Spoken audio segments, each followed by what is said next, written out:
नमस्कार, मैं रवि तिवारी। आप देखना शुरू कर चुके हैं लोकल टीवी छत्तीसगढ़।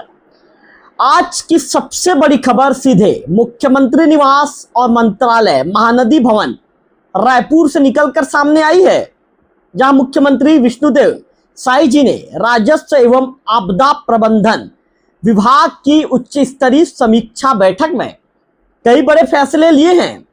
अब किसानों और आम नागरिकों को जमीन से जुड़े दस्तावेज पाने के लिए बार बार तहसील और पटवारी कार्यालय के चक्कर नहीं लगाने पड़ेंगे। व्हाट्सएप पर B1 खसरा, ऋण पुस्तिका और अन्य भूमि दस्तावेज उपलब्ध कराने की तैयारी शुरू हो चुकी है।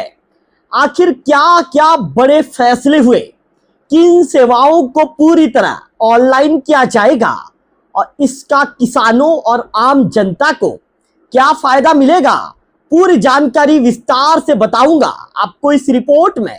ऐसे में वीडियो में अंतिम तक बने रहिए। मुख्यमंत्री विष्णुदेव साई जी ने मंत्रालय महानदी भवन में आयोजित उच्च स्तरीय समीक्षा बैठक में राजस्व एवं आपदा प्रबंधन विभाग के कार्यों की विस्तार से समीक्षा की। बैठक में प्रशासनिक सुधारों, तकनीक आधारित नवाचारों और नागरिकों और किसानों को सरल, पारदर्शी और समयबद्ध राजस्व सेवाएं उपलब्ध कराने की दिशा में किए जा रहे कार्यों का मूल्यांकन किया गया। मुख्यमंत्री विष्णुदेव साई जी ने स्पष्ट शब्दों में कहा कि राज्य सरकार की नीति राजस्व प्रशासन को पूरी तरह पारदर्शी, जवाबदेह और भ्रष्टाचार मुक्त बनाना है। उन्होंने अधिकारियों को निर्देश दिए कि राजस्व मामलों में किसी भी प्रकार की लापरवाही या अनियमितता बर्दाश्त नहीं की जाएगी और आम नागरिकों को बिना अनावश्यक कार्यालयों के चक्कर लगाए गुणवत्तापूर्ण सेवाएं उपलब्ध कराई जाएंगी। बैठक में डिजिटल किसान किताब और भूमि संबंधी दस्तावेजों के डिजिटलकरण की प्रगति की भी समीक्षा की गई।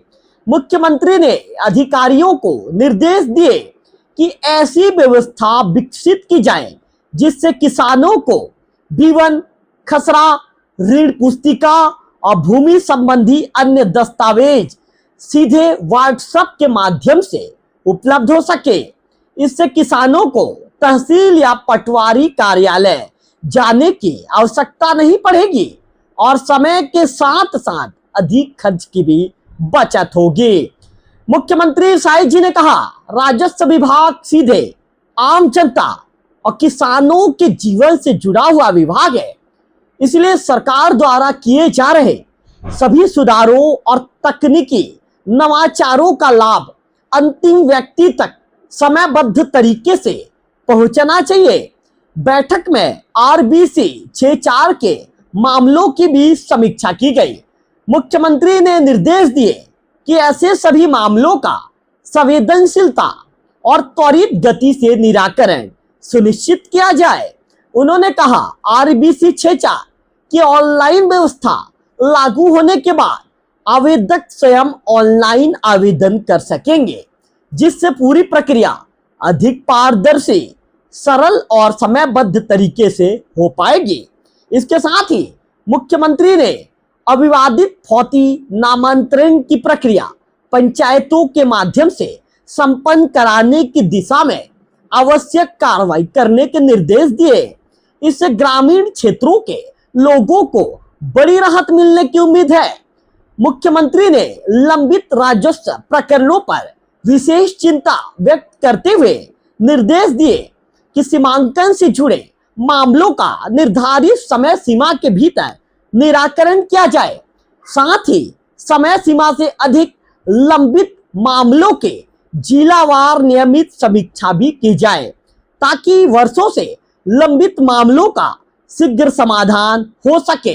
बैठक में verified accessible system for unified digital land records and historical एचबीस परियोजना की भी विस्तृत समीक्षा की गई। मुख्यमंत्री ने नकल शाखा को पूरी तरह ऑनलाइन करने के भी निर्देश दिए। अधिकारियों ने बताया कि इस परियोजना के माध्यम से राज्य के सभी जिला एवं तहसील कार्यालयों के महत्वपूर्ण राजस्व अभिलेखों का एकीकृत डिजिटल अभिलेखागार तैयार किया जाएगा।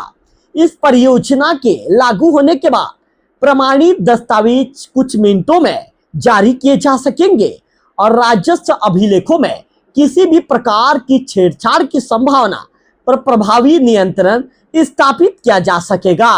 मुख्यमंत्री ने असर्वेक्षित गांव विशेषकर अबूझमार क्षेत्र में सर्वेक्षण कार्य को सर्वोच्च प्राथमिकता देने के भी निर्देश दिए। उन्होंने कहा, निर्धारित समय सीमा के भीतर सर्वे पूरा किया जाए ताकि भूमि अभिलेख तैयार हो सके, रिकॉर्ड अपडेट हो सके और स्थानीय नागरिकों को शासन की विभिन्न योजनाओं का समय पर लाभ भी मिल सके। बैठक में स्वामित्व योजना, वन अधिकार पट्टों की प्रविष्टि एवं नामांतरण, पट्टाधीति अधिनियम 2023 के प्रभावी क्रियान्वयन, एग्री स्टेक फार्मर रजिस्ट्री और एक्सेप्टेड कैटेगरी फार्मर रजिस्ट्री की भी समीक्षा की गई।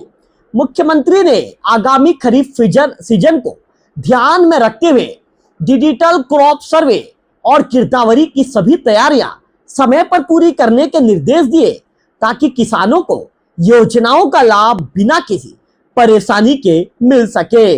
मुख्यमंत्री ने कहा कि सरकार का उद्देश्य केवल प्रक्रियाओं का डिजिटलीकरण करना नहीं है, बल्कि नागरिकों को तेज, पारदर्शी, जवाबदेह और विश्वासपूर्ण राजस्व व्यवस्था उपलब्ध कराना है।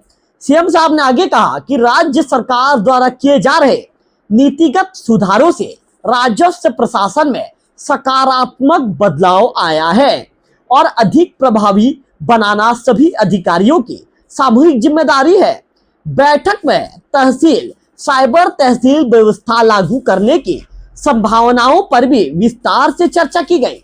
अधिकारियों ने बताया, इस व्यवस्था के माध्यम से अविवादित नामांतरण, अविवादित बंटवारा सहित कई राजस्व सेवाएं केंद्रीकृत और पूरी तरह ऑनलाइन उपलब्ध कराई जा सकेंगी। मुख्यमंत्री जी ने अन्य राज्यों के अनुभव का अध्ययन कर नागरिक हित में आवश्यक निर्णय लेने के निर्देश दिए। इसके अलावा बैठक में ई कोर्ट प्रणाली, रेवेन्यू बोर्ड एवं संभागीय आयुक्त कार्यालयों में ऑनलाइन साक्ष्य प्रस्तुत करने की व्यवस्था, नक्शा digitization, auto mutation, auto diversion और अन्य ये कहेंगे कि भू अर्जन से जुड़े विषयों की भी समीक्षा की गई। अधिकारियों ने जानकारी दी, धमतरी, अंबिकापुर और जगदलपुर में नक्शा डिजिटाइजेशन परियोजना का पायलट कार्य शुरू कर दिया गया है, जिसे दिसंबर 2026 तक पूरा करने का लक्ष्य रखा गया है। मुख्यमंत्री विष्णुदेव साई जी ने राजस्व विभाग में पटवारी, राजस्व निरीक्षक, लिपिक एवं अन्य रिक्त पदों पर शीघ्र भर्ती करने, तहसीलों के अधोसंरचना विकास और तहसीलदारों के लिए आवश्यक वाहन उपलब्ध कराने के भी निर्देश दिए।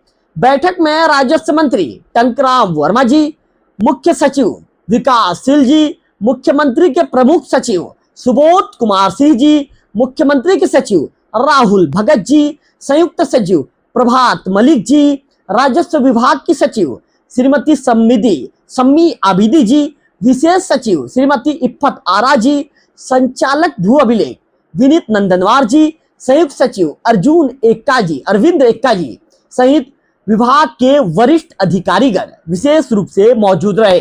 तो कुल मिलाकर मुख्यमंत्री विष्णुदेव साई जी की इस समीक्षा बैठक में लिए गए फैसले आने वाले समय में किसानों और आम नागरिकों के लिए बड़ी राहत लेकर आ सकते हैं।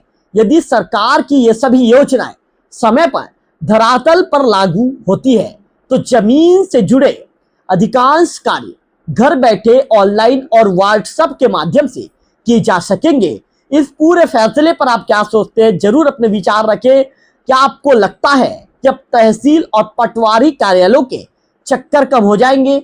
जरूर इन बातों को बताएं। अगर आपको जानकारी उपयोगी लगे तो वीडियो को लाइक कीजिए और अपने दोस्तों और किसानों तक जरूर शेयर कीजिए, क्योंकि खबरें शेयर करेंगे तो जानकारी और भी लोगों तक पहुंचेगी और ऐसे ही छत्तीसगढ़ की हर बड़ी और भरोसेमंद खबर सबसे पहले देखने के लिए लोकल टीवी छत्तीसगढ़ को सब्सक्राइब करना ना भूलें। फिलहाल इस वीडियो में इतना ही। अगले वीडियो में फिर होगी आपसे मुलाकात, तब तक बने रहिए लोकल टीवी छत्तीसगढ़।